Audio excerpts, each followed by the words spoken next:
Ya keçməzdən əvvəl kanala abunə olmağı və videonu bəyənməyi unutmayın. Ukrayna-Rusiya müharibəsi bitdikdən sonra yeni müharibələr başlayacaq. Bu sözləri Axar Az açıqlamasında kliniki psixoloq ekstrasens Zirəddin Rzayev deyib. Ekstrasens bildirib ki, Ukrayna ilə bağlı atəşkəs danışıqları davam edəcək. Bu il Ukraynada hərbi qarşıdurma dayanacaq. Hətta atəşkəsin elan olunması ehtimalı da var. 2026-2027-ci ildə isə Ukraynanın taleyi həll olunacaq. Sülh sazişi də bağlana bilər.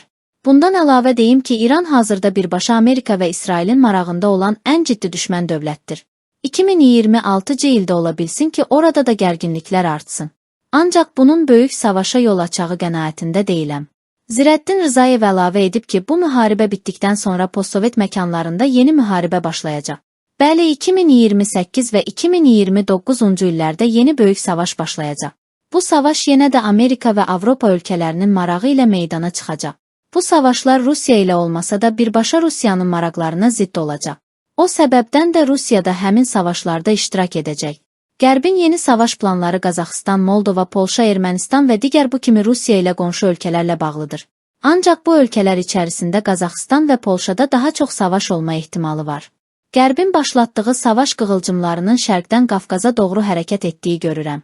Yenə də xatırladıram, 2028 və 2029-cu illər daha çox özü ilə müharibə gətirəcək. Ancaq bu dünya müharibəsi kimi olmayacaq.